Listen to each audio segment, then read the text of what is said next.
ഖദീജയ്ക്ക് 3 ആഗ്രഹമുണ്ട്, സാധിപ്പിച്ചു തരുവോ? നബി തങ്ങൾ ചോദിക്കുന്നു, എന്തേ ഖദീജ? യാ റസൂലല്ലാഹ്,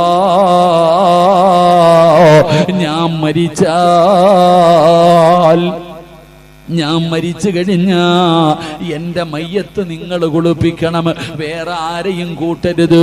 എന്റെ ശരീരം വേറെ ആരും കാണരുത്, എന്റെ ശരീരം വേറെ ആരെയും കാണിക്കരുത്. അങ്ങ് വേണം എന്റെ മയ്യത്ത് കുളിപ്പിക്കാൻ. നബി തങ്ങളോട് ചോദിച്ചു, കുളിപ്പിക്കുമോ നബിയെ? നബി തങ്ങൾ സമ്മതിച്ചു.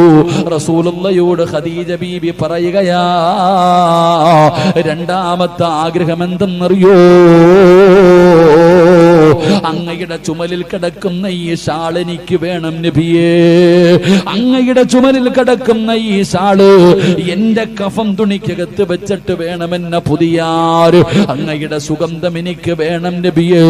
ഖബറിനകത്ത് ഖിയാമത്ത് നാൾ വരെ കിടക്കണമെങ്കിലോ അങ്ങില്ലാതെ പറ്റില്ല നബിയേ, അങ്ങില്ലാതെ പറ്റില്ല നബിയേ.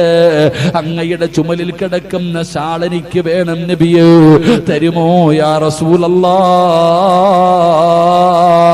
നബി തങ്ങളെ തലകുലിക്ക്.